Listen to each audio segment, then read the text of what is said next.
I never imagined my life would come down to a moment where my own child would have to stand up in court and defend me. But that is exactly what happened. When people ask why I tell this story, I always begin with the moment that made the entire courtroom freeze. It wasn't the accusations, the insults, or even the lies my ex told. It was the second my 8-year-old daughter, Ariana, pushed her chair back, rose to her feet with trembling hands, and said, "Your Honor, can I show you what Daddy spent his child support on?" I felt the entire room shift. My pulse jumped. The judge lowered his glasses and leaned forward with a stern expression. And my ex-husband, Brandon, went instantly pale. His mother, Lorraine, looked like someone had slapped her, and his new wife, Tessa, tightened her grip on her purse, her smirk dissolving into panic. But before I take you into the envelope Ariana held, you need to understand how we ended up there and who we all were in that moment. My name is Megan Carter, and that day felt like the world had turned upside down. I walked into the courtroom praying the judge would see the truth, terrified that Brandon's lies had already poisoned the room. I am a 34-year-old medical assistant who works overtime whenever it's available, not because I want to be away from my kids, but because bills don't care how tired a mother is. My 2 children mean everything to me. Ariana is 8, sharp as a tack, gentle, and far more observant than any child should have to be. And then there is my 5-year-old son, Noah, a sweet boy who still hides his face in my shirt whenever life gets overwhelming. The 3 of us walked into the courthouse hand in hand that morning. I remember trying to smile down at them, pretending everything was fine. I could feel Ariana's eyes scanning my face, trying to read my real emotions the way she always does. Noah shuffled closer to me, holding my sleeve with one hand and his stuffed dinosaur with the other. But Brandon arrived like he was making a grand entrance. He walked in wearing a new navy suit, tailored and sharp, even though he had spent the last 6 months claiming he was barely getting by because of child support payments.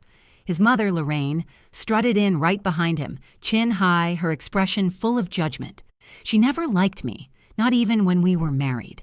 In her eyes, I was the girl who came from a modest family and never deserved her son. And trailing them was Tessa, barely 30, with perfect curls, expensive heels, and an attitude that screamed competition. They sat across from us. Brandon looked at the kids and said loudly enough for everyone around to hear, "Don't worry, after today you'll finally be in a real home." Lorraine nodded and added, "Children need stability, not struggle." Tessa chimed in, "I've already decorated their rooms. Ariana has a vanity set and everything." I clenched my jaw so hard my teeth hurt. I wanted to scream that my children had a home, a stable one, a loving one. But I stayed silent, knowing that anything I said would be twisted. When the judge entered and we all rose, my heart thudded so loudly I could feel it in my throat. Once we sat and the arguments began, Brandon wasted no time. He stood up, put on his best wounded expression, and said, "Your Honor, she can't even afford to feed them. They'll starve with her." Lorraine nodded firmly like she was offering expert testimony. Tessa folded her arms, wearing a tight smile as if she had already won. I felt heat rush through me, a mix of humiliation and rage. My children were never hungry. Never. I had skipped meals myself more times than I could count just to make sure of it. But Brandon made it sound like I was neglectful, irresponsible, and incapable. Before I could respond, before I could even breathe, Ariana's chair scratched against the floor. She stood up. She'd never spoken in a courtroom before, and I didn't even know she planned to. Her voice was small but steady. "Your Honor, that isn't true." Everyone turned. The judge blinked in surprise. Ariana pulled a thick brown envelope from her backpack. My heart stopped. I didn't know what she was holding or what she planned to do with it. Then she said the words that silenced the entire courtroom, the words that made Brandon's hands clench the edge of the table. "Your Honor, can I show you what Daddy spent his child support on?" And just like that, the truth was about to flip the entire case upside down. Before that courtroom morning, I lived in a constant tug-of-war between exhaustion and determination. My days started before sunrise and ended long after the kids fell asleep. I worked as a medical assistant at a small family clinic on the south side of town. It wasn't glamorous, but it paid enough to keep the lights on, the fridge filled, and the kids clothed. I often arrived home with sore feet, an aching back, and a pounding headache. But the moment Ariana and Noah ran into my arms, the heaviness lifted. I didn't grow up with much. My mother, Janet Carter, raised my brother and me alone, pulling double shifts at the library and stretching every dollar until it begged for mercy. She always said, "Hard work doesn't make life easy, but it keeps you honest." I carried that lesson into adulthood. My younger brother Ryan grew up with a toolbox in one hand and grease on his clothes. He works at a local auto shop now. Anytime my car rattles, he shows up without being asked. Our little family was tight, supportive, imperfect, but loving. That's what made what happened with Brandon so disorienting. When I met Brandon Hale, I mistook charm for character. He was funny, confident, and ambitious in all the ways I thought I needed at the time. He talked about dreams, goals, and building a future. But as soon as we married, those dreams slowly became excuses. He bounced between jobs, complained about every boss he had, and kept saying he deserved better while doing nothing to earn it. I should have seen the warning signs, but I was young and hopeful. And then the kids came, and leaving became harder. After the divorce, things became worse, bitter, personal. Brandon hated paying child support even though he barely contributed during our marriage. Instead of seeing it as responsibility, he treated it like punishment. And every month, he became more resentful. His mother, Lorraine, encouraged it. She always believed Brandon could do no wrong. Anytime he failed, it had to be someone else's fault, usually mine. Lorraine would call Brandon and say things like, "You should fight for full custody. Megan isn't providing the life those kids deserve." She came from a well-off family and looked down on anyone who lived a modest life. The idea that her grandchildren lived in a 2-bedroom apartment instead of a house drove her insane. When Brandon remarried, things escalated even faster. His new wife Tessa was younger, prettier, wealthier, and eager to look like the hero. She posted pictures of herself with captions like, "Bonus mom life," even though she barely knew Ariana and Noah. She talked about redecorating rooms, planning new routines, and changing schools as if I were just an obstacle in the way. One evening, Ariana overheard them during a pickup transition. Tessa said, "Once the judge signs off, they'll finally have a stable life." Ariana told me later, "Mom, she sounded happy about taking us away." Hearing that felt like someone had twisted a knife in my chest. At home, I did everything I could to keep their lives normal. Our little apartment wasn't fancy, but it was warm and safe. Ariana had a desk covered in glitter pens and drawings taped to the walls.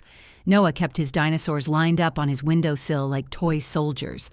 We didn't have expensive things, but we had routines.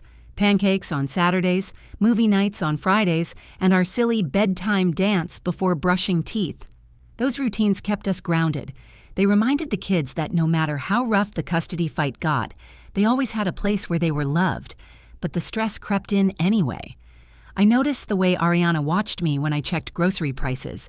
She paid attention to things she shouldn't have to think about. When I skipped coffee to afford extra fruit for the week, she caught it. When I told her everything was fine, she didn't always believe me. And then there was Noah. He didn't speak about the conflict, but he felt it. He stayed closer to me. He asked for more bedtime stories. He held my hand a little longer when we crossed parking lots. His quiet anxiety hurt even more than Ariana's questions. My best friend, Emily Reyes, carried me through many nights when fear clawed at me. She would show up with homemade meals or sit at my kitchen table while I vented, reminding me that I wasn't alone. She'd say, "Megan, your kids are smart. They know who shows up. Brandon doesn't stand a chance if the truth comes out." Still, I had no idea Ariana was paying attention in her own way. I didn't know that every time she saw Brandon shopping online when we picked her up, she mentally noted it. I didn't know she saved screenshots and texts. I didn't know she watched Lorraine hand him envelopes stuffed with cash he claimed he didn't have. And I certainly didn't know she had gathered everything inside a brown envelope and tucked it into her backpack. Looking back, our life before that court day wasn't perfect, but it was real. Everything I did was for my kids. Every sacrifice was made with love. But none of that mattered once Brandon filed for full custody, claiming I couldn't provide a stable home. He accused me of not feeding my children. And that lie lit the spark that turned the courtroom upside down. The conflict didn't erupt overnight. It built slowly, like a storm rolling in from miles away, one dark cloud at a time. At first, Brandon made little comments about money, trying to guilt me about the cost of school supplies or soccer fees. But when the court finalized child support, his attitude changed from irritated to hostile. He said things like, "You're bleeding me dry, and this system is a joke." I brushed it off at first because I thought he was just venting. I didn't realize he was building a plan. The shift became obvious when he stopped making full payments. Some months he paid half. Some months he paid nothing at all. When I confronted him, he shrugged and said, "I'm doing the best I can." Yet every time I dropped off the kids, I noticed new purchases around his house. A huge flat-screen TV, new gaming equipment, designer sneakers. Ariana noticed too. She'd whisper, "Mom, Dad got another package today. It was heavy." I tried not to involve her in adult problems, but kids see more than we want them to. Then came the first real blow. A thick envelope arrived in my mailbox stamped with the county seal. Brandon had filed for full custody, claiming I was financially unstable and unable to provide an adequate standard of care. I read the words over and over until the text blurred. My hands shook. Noah tugged at my shirt that evening and asked, "Mom, are we moving?" I hugged him so tightly he squirmed. Ariana sat beside me, her small hand resting on my leg, watching my face with her usual, too mature stillness. The following weeks were a nightmare. Brandon started showing up late for pickups, then lying about it to make me look irresponsible. He told the kids, "You'll have your own rooms here soon." Tessa followed up with comments like, "I already bought Ariana a vanity set and new bedding. You'll feel like a princess." She said it loud enough for me to hear. Lorraine didn't hold back either. At one pickup, she crossed her arms and said, "I don't understand why the courts ever gave you custody. Children need structure. They need a proper home." I snapped back, "They have one." She smirked and replied, "Not for long." Everything became a performance for the upcoming hearing. Brandon suddenly acted like the world's greatest father. He brought snacks on pickups and coached the kids to say they were hungry at my house. One night, Ariana came home upset and said, "Dad told me to tell the judge that we don't always have dinner." My chest tightened. I knelt in front of her and asked gently, "Did he say why?" She whispered, "He said the truth doesn't matter. Winning does." That was the moment I realized I wasn't dealing with petty bitterness. I was dealing with an all-out attack. The days leading up to court were filled with anxiety. I gathered financial records, medical statements, grocery receipts, and notes from teachers stating the kids were healthy and thriving. Meanwhile, Brandon ramped up the manipulation. He sent texts saying, "A judge will see the truth. You can't fake stability." He always knew how to weaponize my vulnerabilities. One night, as I tucked Noah into bed, he asked, "Mom, if we have to live with Dad, can you come too?" I swallowed a lump in my throat and forced a smile. "No matter what, I'm always with you," I said, even though I didn't feel confident saying it. Ariana stood in the doorway listening, her brows pulled together with worry. Later that night, she slipped a drawing under my bedroom door. It showed the three of us standing under a sun with the words, "Our home," written above us. I cried quietly for an hour. On the day of the final hearing, the tension was suffocating. As we walked toward the courthouse entrance, Brandon and his entourage were already there. Tessa was dressed like she was attending a business gala, and Lorraine stood beside her with a look of pure triumph. Brandon looked me up and down and said, "Better enjoy your last day of full custody." His voice was cold, rehearsed, confident. Ariana squeezed my hand so tightly my fingers went numb. I looked down and saw her jaw set in that stubborn way she inherited from me. She didn't say a word, but something in her eyes told me she knew more than I realized.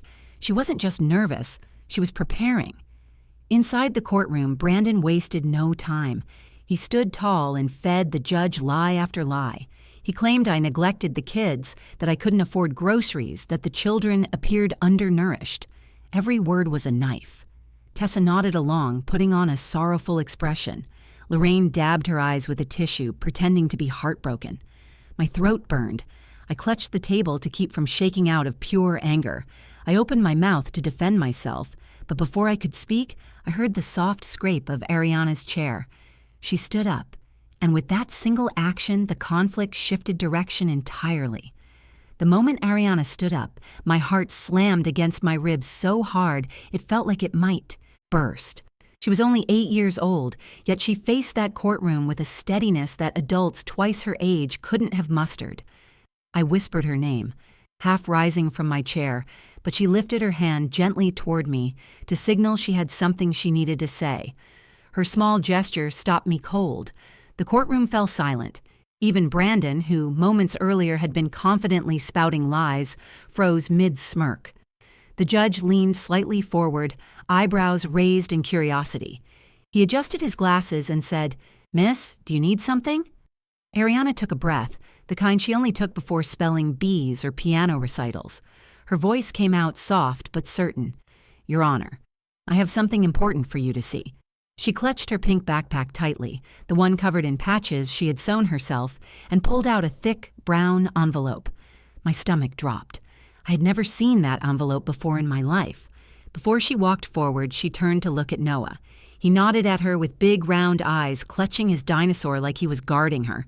It was as if the two of them had rehearsed this moment together. I didn't know whether to burst into tears or stop the entire proceeding. The judge held out his hand. "Come here, sweetheart." Ariana stepped toward him, her small shoes tapping against the polished floor. Every tap echoed through the courtroom like a drumbeat. She handed him the envelope with both hands, her fingers shaking slightly. He accepted it with the kind of gentleness he didn't show adults. "Where did you get this?" he asked. Ariana looked up at him. "I collected it." I felt my breath catch. She had collected it? What did that even mean? Across the room, Tessa's face drained of color. Lorraine gripped the edges of her seat. Brandon leaned forward, panic tightening his jaw. He hissed, "Ariana, sit down right now." His voice carried more fear than authority. The judge shot him a warning glare and said, "Mr. Hale, you will not intimidate a child in my courtroom." Ariana straightened her shoulders. "Your Honor, my dad said my mom can't feed us," she said. "But she always does. She always makes sure we eat before she does." Her voice wavered for a split second, then steadied. "I brought proof to show you what he really spends his money on." My knees nearly gave out. I gripped the table to stay upright. I had prepared everything for court: financial documents, grocery receipts, school health reports. But I never imagined my child had prepared something too. The judge opened the envelope. Before he even pulled out the first page, Brandon stood abruptly. "Your Honor, this is unnecessary. She's a child. She doesn't understand what she—" "Sit down, Mr. Hale," the judge ordered in a tone that silenced the entire room. Ariana stepped back toward me and sat down slowly. She didn't look at Brandon. She didn't look at me either. She stared straight ahead with a focus I didn't know an 8-year-old could possess.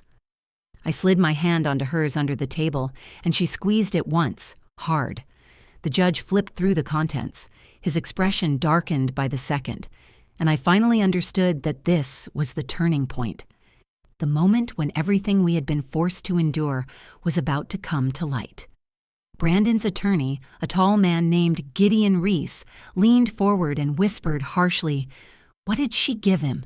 Brandon whispered back frantically, I don't know what she has."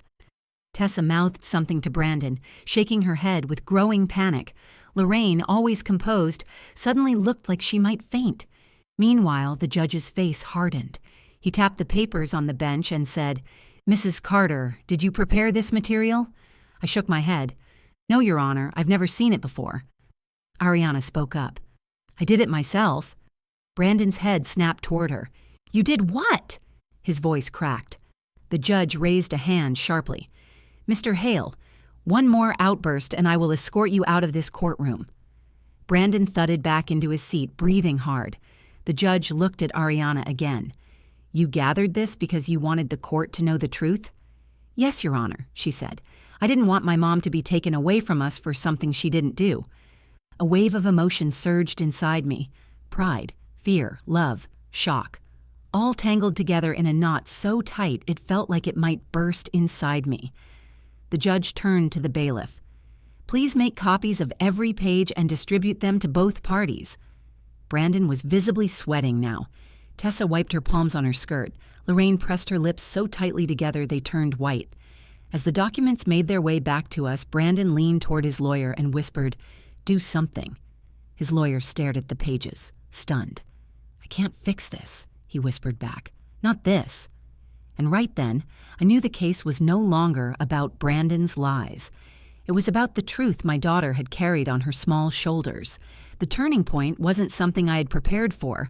It wasn't something any adult predicted. It was something Ariana decided all on her own, and it was about to change everything. When the bailiff handed the stack of documents back to our table, I felt my heart pounding so hard I could hear it in my ears. I didn't know what Ariana had gathered, but the judge's expression told me it wasn't small or simple.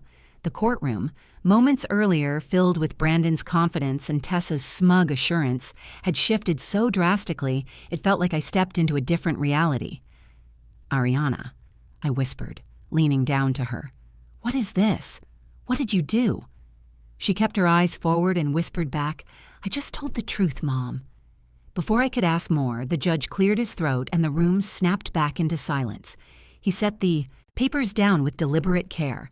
His voice was calm, but there was an underlying heaviness that told everyone the moment we were about to enter would not be easy for Brandon.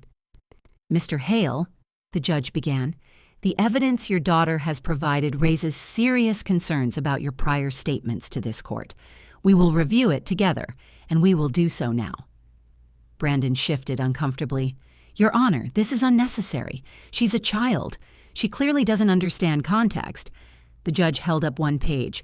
"This appears to be a bank statement showing multiple transactions labeled child support payment received.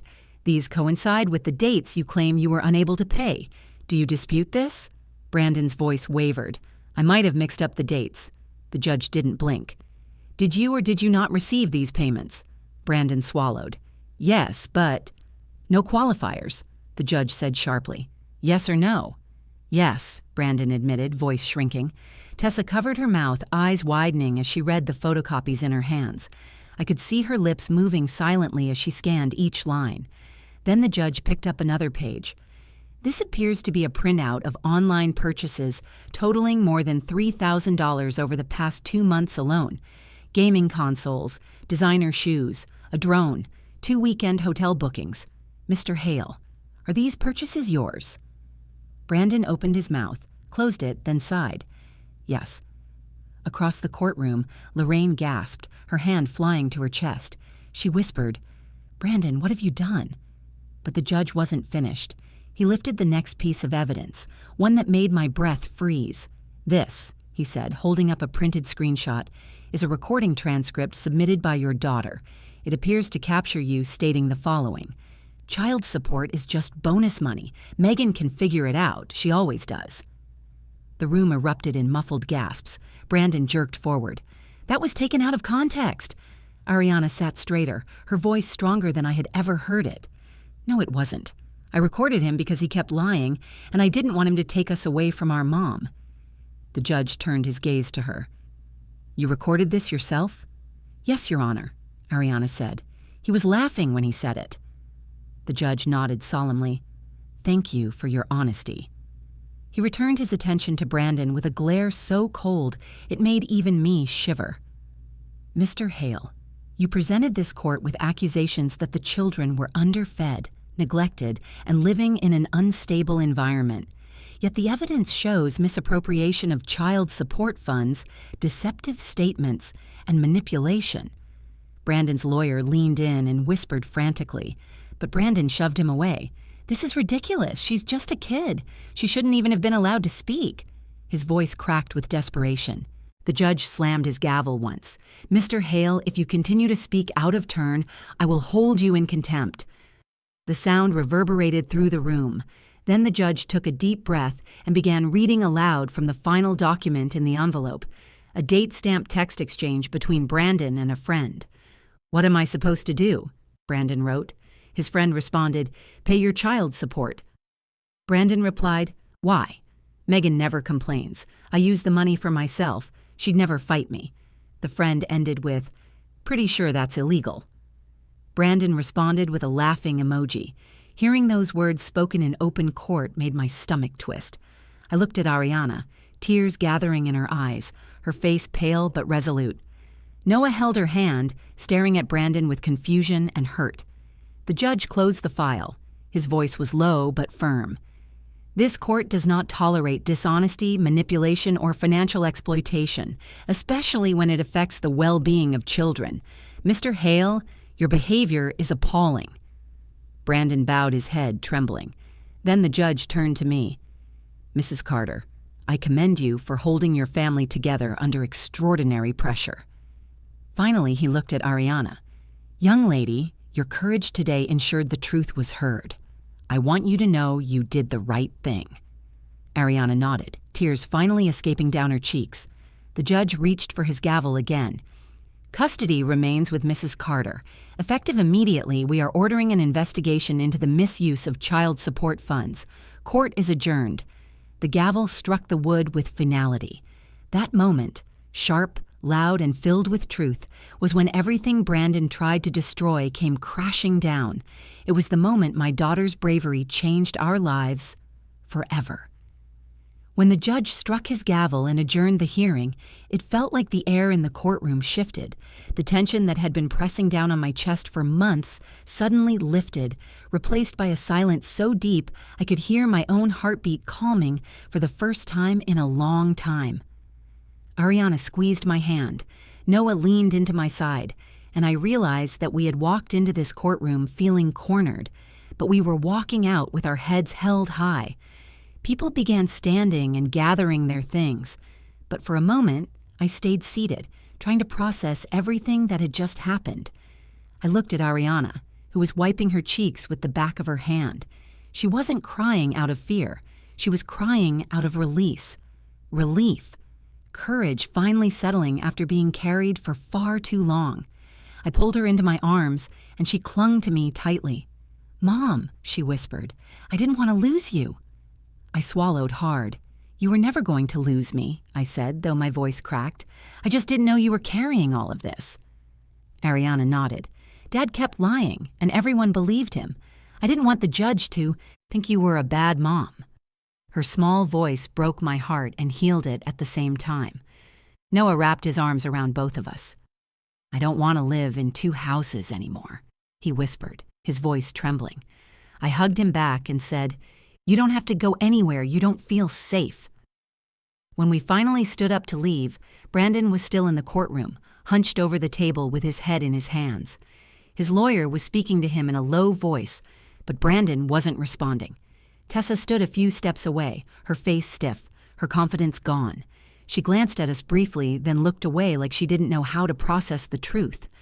Lorraine hovered near the door, frozen as if she had aged 10 years in the span of 20 minutes. The disapproval on her face wasn't for me anymore. It was for her son. We walked past them without a word.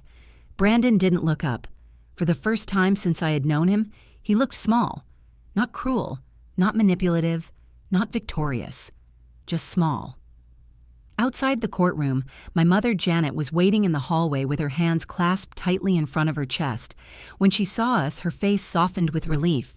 She rushed forward and hugged Ariana and Noah first, then me. "Thank God," she whispered. "Thank God the truth came out." My younger brother Ryan appeared moments later, breathless from rushing over on his lunch break. He knelt in front of Ariana and said, "Kiddo, you were a warrior today." She smiled shyly, leaning into him as if she could finally relax. We walked to the parking lot together, the sunlight feeling warmer than it had in months. As we buckled into the car, Ariana asked, "Mom, are we safe now?" I turned around in my seat and took her hand. "Yes," I said. "We're safe now. The court knows the truth.